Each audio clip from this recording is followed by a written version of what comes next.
ډېرو محترم مسلمانانو، نن یوې خاصې وظیفې سره ستاسو درون خدمت کې حاضر یم. وظیفه د آیت الکرسی وظیفه ده او صرف 18 کرته به دا وظیفه کوئ. ستاسو چې کوم حاجت په زړه باندې وي، کومه پریشانۍ چې تاسو تنګ کړي یې، هغه پریشاني ستاسو زندګي نه ختمیږي او دغه رنګ ستاسو یو مقصد دی نه حاصلیږي. نو مسلمانانو، دې آیت الکرسی د برکت سره به الله جل شانه دغه مسله ستاسو ختمه کړي او تاسو ته به الله جل شانه د ټولو مصیبتونو فتونو نجات انشاءالله درکړي. السلام علیکم ورحمت الله وبرکاتو. ډېر محترم او عزتمند مسلمانانو، تاسو به روغ جوړ یې، په صحت کې به الله جل شانه همیشه دپاره خوشحاله او باد تر و تازه کامیاب او کامران لره. الله تعالی ستاسو تمام حاجتونه پوره کړي او تمامې مسلې د الله تعالی ستاسو ختم کړي. ډېرو محترم مسلمانانو، نن یوې خاصې وظیفې سره ستاسو خدمت کې حاضر یم. وظیفه د آیت الکرسی ده. آیت الکرسی په خپله یو د برکت والا او د یو فضیلت والا آیات دی او دا آیات چې د مسلمانانو ورونو دا په 3 سپاره کې په اولنی مخ باندې شروع کیږي. د دې حدیث مبارکو کې ډېر زیات فضیلتونه راغلي، ډېر زیات حاجتونو دپاره دا تاسو ویلی شئ.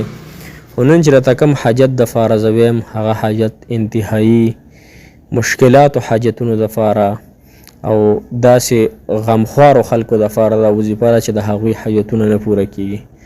طریقه کار درته ښیم مسلمانانو. دې وظیفې سره به 2 کارونه تاسو به 2 کارونه، یو کار نه به منع شئ او یو کار به شروع کوئ. کم کار چې به شروع کوئ نو هغه دا د مسلمانانو چې دې وظیفې سره به تاسو 15 وخته ځان مونځګزار جوړ کړئ. هر کله چې ستاسو په زندګۍ کې مونځ شروع شو نو تاسو نه به خود به خود مسلې، پریشانۍ، تکلیفونه به دا تاسو نه ختم شي انشاءالله. ځکه مونځ یو داسې زبردست د الله تعالی نازل کړی دغه دی حکم دی چې په دې سره د انسان په ژوند کې ډېرې خوشحالۍ راځي، ډېره مرتبې راځي، اسانتیاګانې راځي، مشکلات په الله تعالی ختموي. نو لومبی به تاسو 15 وخته مونځګزار ځان جوړ کړئ او د هر فرض مونځ نه پس په یو پیره آیت الکرسی دا په ځان باندې فرض کړئ. صحیح شوه. دویم کار چې کوم دی چې تاسو به د هغې نه منع شئ نو د هر قسم ګناه نه به تاسو منع شئ. په لومبي فرصت کې لومبنۍ ګناه چې په دې وخت کې ډېره زیاته کیږي هغه بدنظري ده.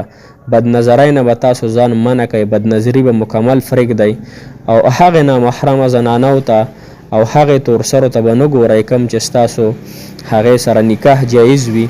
که د ترور لور ده او که د ماما لور ده او که د تره لور ده، که د هر چا لور ده، هغې نه به تاسو منع شئ او هغې ته به قطعا نه ګورئ. بلکې په دې نظر به هم نه ګورئ چې دا زما خور ګڼم او دا یې پلانکی ګڼم، نه، بلکې دا د شیطان یو وسوسه ده. نو په 1 نمبر، په 2 نمبر به دغه ګناهونه تاسو پرېږدئ. هر قسم ګناه چې د الله تعالی د خفګان سبب ګرځي، د پریشانو د راتلو سبب ګرځي، دغه ګناهونه به تاسو مکمل طور سره پرېږدئ.